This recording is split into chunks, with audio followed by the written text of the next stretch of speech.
questions on, oh my gosh, I don't have enough money to put down, because a lot of people think that they have to put 20% down in order to purchase a house. So tell me about that, Jay. Do they actually have to put that much down? Well, actually not, and it's always been baffling to me. I've been helping people get home loans for almost 30 years, and the 20% down payment requirement is something from before that era. So for a long time, and including right now, people can put as little as 0 down in some cases. Wow. Yeah. So go ahead. Yeah, so that still exists. Let's see.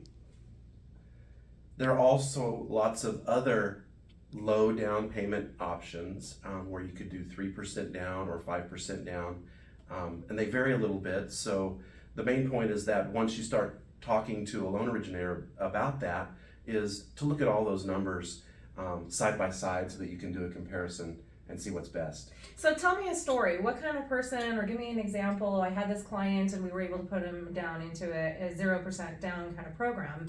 You know, did they have a specific job type? Were they first time homeowners? Paint me a picture of what that would look like. So it's actually available to anyone who doesn't currently own a home. So there's not an actual first time home buyer requirement. You can already have owned a home, but in most cases you can't own a home currently to qualify for the 0 down programs. Okay, so we're not looking at investment properties, we're looking at primary residences, which is absolutely fine, we love that. What if we are looking at second properties? Because I know in the market right now, a lot of people are still afraid to travel due to COVID restrictions and just possibility of the COVID repercussions. And so most people, instead of going to hotels or whatnot, they're actually buying second homes. So if I'm a second home buyer, am I putting 20% down, or is there a less amount down program available? There is a lower down payment amount available. You're simply able to put 10% down. Wow. So the lending is still really good. We may have higher interest rates, but Yep, that hasn't changed. Right, that's awesome. So what about the people who are looking at renting right now? I mean, if you add up the cost of renting, you're looking at first month, last month. If I'm at $2,000, there's $4,000 right there, right? Pet deposits, security deposits, all that fun stuff. So at what point are we looking, if we're looking at renting, if we have, let's say, X amount of money and we're like, could they get into a $350,000, $400,000 house? Again, you need to be able to pay your closing costs. So if you're looking at $300 to $350, you're going to be in the $6,000 or $7,000 range.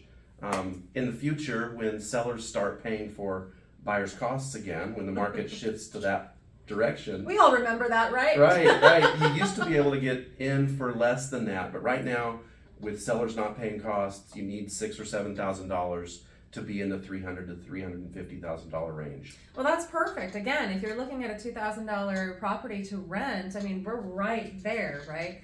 And then you could be taking advantage of the interest rates before they start rising again. We know they're going to go up another at least 1.5% to 2% by the end of the year in 2022. So if you are considering renting, Jay with Fairway Mortgage, which he'll tell us more about, has these wonderful, wonderful programs. The joy and the goal and the dream of home ownership may not actually be that far away. So The dream is still alive. it's alive and willing. Martine with EXP, thank you so much for being here today. Jay with Fairway Independent Mortgage Corporation.